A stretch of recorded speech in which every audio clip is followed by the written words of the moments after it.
Günther Anders écrit : Pour étouffer par avance toute révolte, il ne faut pas s'y prendre de manière violente. Les méthodes du genre de celles d'Hitler sont dépassées.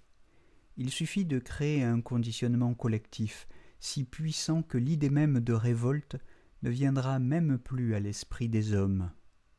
L'idéal serait de formater les individus dès la naissance, en limitant leurs aptitudes biologiques innées. Ensuite, on poursuivrait le conditionnement en réduisant de manière drastique l'éducation, pour la ramener à une forme d'insertion professionnelle. Un individu inculte n'a qu'un horizon de pensée limité, et plus sa pensée est bornée à des préoccupations médiocres, moins il peut se révolter. Il faut faire en sorte que l'accès au savoir devienne de plus en plus difficile et élitiste, que le fossé se creuse entre le peuple et la science, que l'information destinée au grand public soit anesthésiée de tout contenu à caractère subversif, surtout pas de philosophie. Là encore, il faut user de persuasion et non de violence directe.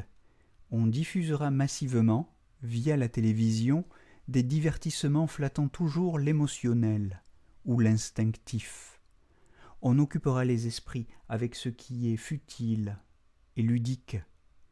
Il est bon, dans un bavardage et une musique incessante, d'empêcher l'esprit de penser. On mettra la sexualité au premier rang des intérêts humains. Comme tranquillisant social, il n'y a rien de mieux. En général, on fera en sorte de bannir le sérieux de l'existence, de tourner en dérision tout ce qui a une valeur élevée, d'entretenir une constante apologie de la légèreté, de sorte que l'euphorie de la publicité devienne le standard du bonheur humain et le modèle de la liberté. Le conditionnement produira ainsi de lui-même une telle intégration que seule la peur, qu'il faudra entretenir, sera celle d'être exclu du système, et donc de ne plus pouvoir accéder aux conditions nécessaires au bonheur.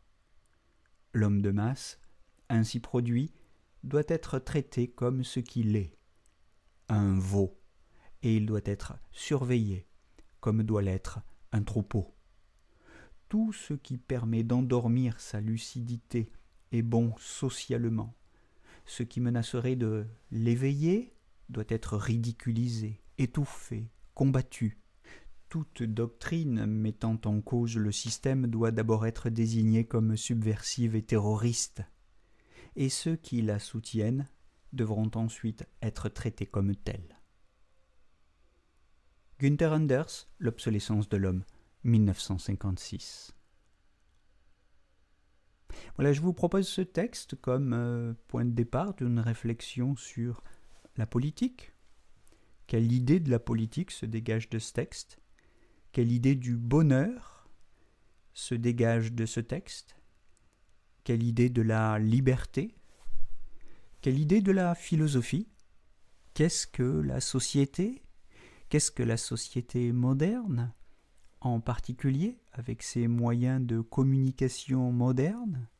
Qu'est-ce qui se joue d'original et peut-être de paradoxal, de contradictoire entre l'idée que nous nous faisons de la science et une société qui use abondamment d'instruments de communication techno-scientifique ?